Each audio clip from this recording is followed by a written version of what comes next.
સુખનું સરનામું ઘર, માણસના સુખનું સાચું સરનામું ઘર છે. હવે તમે ઘરમાં આવો, ઘરમાં રહો, પગ વાળીને બેસો તો એનો અનુભવ થાય. ડાક્ટર પાસે એ નથી.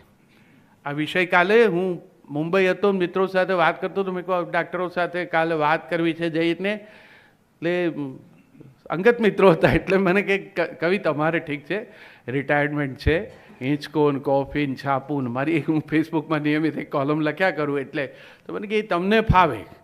ડાક્ટરો વ્યસ્ત હોય, એમને ઘણા કામ હોય, એમ તમારે જેમ આમ ઝૂલ્યા કરીને કોફી પીવીને વિચારે એવું ન કરાય. એટલે સવારના તો એનું દોડાદોડ શરૂ થઈ ગઈ હોય કામની.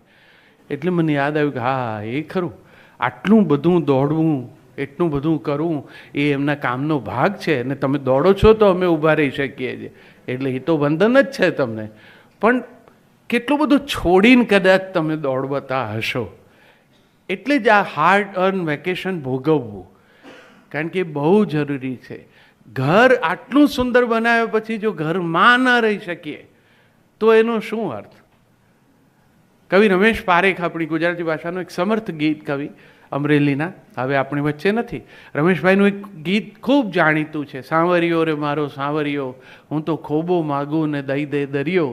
એમાં કવિએ પંક્તિ લખી છે, કોઈ પૂછે કે ઘર તારું કેવડું, મારો વાલમજી બથ ભરે એટલું. મારા પ્રિયની ના બાહુપાશમાં હું હોઉં એટલું મારું ઘર, બાકીનું બધું મકાન. ઘરની આટલી સરળ વ્યાખ્યા આપણે જે શોધ્યા કરીએ છીએ, ઘરને બદલે પેલા મકાન જ. દીકરી માટે જીવનસાથી શોધવાનો હોય તો આપણે આવું જ ગોતીએ છીએ. 4 બેડરૂમવાળો છે, પોતાનો બંગલો છે કે ફ્લેટ છે. આપણે એ નથી જોતા કે એમાં એને એના પ્રિયજનની નજીક રહેવાની અનુકૂળતા રહેશે કે આ બધું મેન્ટેન કરવાનું, દોડવામાં બથ ભરવાનું જ બાકી રહી જશે. તો એવું ઘર મળે જ્યાં તમે શાંતિથી બેસી શકો, થોડું સરસ સમય પરિવાર સાથે ગાળી શકો, તો આ બાકીનું બધું છે ને એ આનંદી શકશો. ધન પાસે હોવાનો લાભ શું બીજો? એ તમારી પાસે છે એવું કોકને ખબર પડે ને તમારા એ આનંદમાં જોડાય, એવું તો પરિવારનું કોક હોય. અને એવું કોક પાસે નહીં હોય તો પછી આ અમે ખૂબ બધા કવિતાઓ ભાષણો બધું કરીને ઘેર પાછા જઈએ, મિત્રો સાંભળીને રાજી થયા હોય, શ્રોતા તાળીઓને ગડગડાટ કર્યા હોય, અને એના આનંદમાં આપણે ઘરે પહોંચીએ. પણ પછી ઘરે એને કોઈ વહેંચવા માટે ન હોય તો એ આનંદનો કંઈ અર્થ નહીં.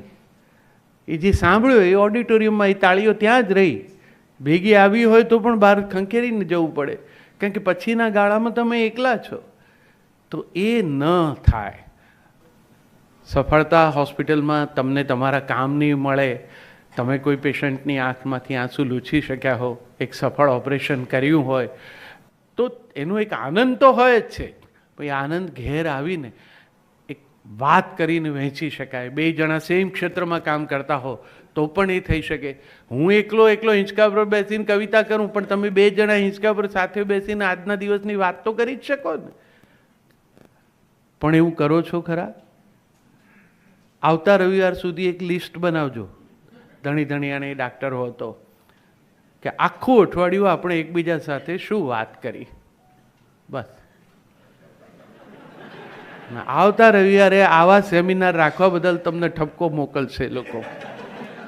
ત્યારે ખબર પડશે કે જે ઘર ઊભું કરવા માટે અમે આ બધું કર્યું, અને એ બધું મળ્યા પછી તુષારભાઈએ કહ્યું એટલે એક વખત હિંચકે પણ બેસવાની પ્રેક્ટિસ શરૂ કરી. એ પછી પણ વાત તો શું થઈ? શું જમશો? શું બનાવવું? બાબુ મોડો આવવાનો છે, બેબી 12 જમવાની છે, રામો આવવાનો નથી, તમારા બા ક્યારે જશે? આવા એકાક્ષરી પ્રશ્નો અને એના એથી ટૂંકા જવાબો, હા ના ખબર નથી, જે ગમે તે. આ સંવાદ કરવા માટે પરિણ્યા. આ તો બહાર બાંકડે જ્યાં કોલેજમાં મળતા હતા ત્યાં થઈ જઈ શકે એવો હતો. આખું આટલું બધું વેઠ્યું, ના વસાવ્યું, ના આટલો ખર્ચો કર્યો, દિવસ રાત કાળી પ્રેક્ટિસ કરીને ઘેર આવીને થાકી ગયા. અને ત્યારે હતું કે એવી એક નિરાંતનો સમય આવશે કે બે માણસ ભેગા થઈને બેસશું, હિંચકા ઉપર ઝૂલશું ને વાતો કરશું. હવે તો વાત કરવાનો વિષય નથી. તમે રાજકારણની એ વાત નથી કરી શકતા, કારણ કે હવે એમાંય રુચિ નથી પડતી. હવે એમ થાય છે કે હવે આજનો દિવસ થાક્યા પૂરું થાય સારું, પાછું સવારના તો દોડવાનું છે જ. આપણી દરેક સાંજે બીજા દિવસની સવારનું જ આયોજન થયા કરે છે, પણ એક સાંજ આવવાની છે જીવનની, પણ એના તરફ ધ્યાન નથી રહેતું. એ સાંજ માટેની તૈયારી આ સવારથી થવી જોઈએ, તો થાક ન લાગે, તો કંટાળો ન આવે. ઘરનું વિનોદીની નીલકંઠે પોતાના ઘરનું નામ જ હાશ પાડ્યું હતું. ઘરનું સૌથી બીજો પર્યાય આ જ છે, હાશ. જ્યાં હાશ કરીને બેસી શકો એ ઘર. તો એવું ઘર મળે તો આ વેલ્થ અને આ હેલ્થ બંનેનો આનંદ મળી શકે. એ નથી કેમ મળતો?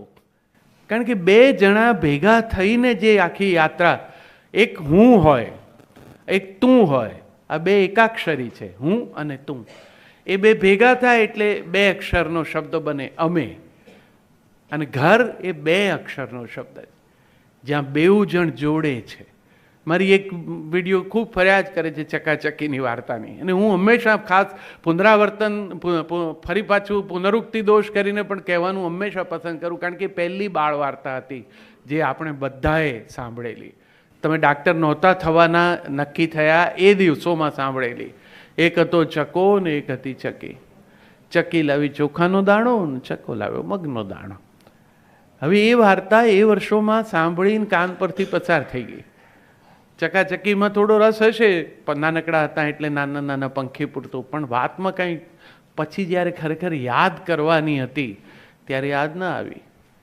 ચકો ને ચકી બંને ઉડે છે, બંને જણા પોતાને માટે, પોતાના ઘરને માટે જરૂરી જે કંઈ સામગ્રી ભેગી કરવાની છે એ કરે છે. તમે એમને માળો બાંધતા જુઓ તો પણ તમને ખબર પડશે કે ચકો ચકી બંને ઉડી ઉડીને તણખલા લાવે છે. એટલે કે એમના ઘરમાં કોઈ એક જ જણની પસંદગીનો આગ્રહ, હઠાગ્રહ, દુરાગ્રહ નથી. આપણે ત્યાં બેઉની પસંદગીનો આદર, એ બાબતમાં કંઈક ખૂટે છે. એટલે આ ઘર બનતા નથી, મકાનો બને છે.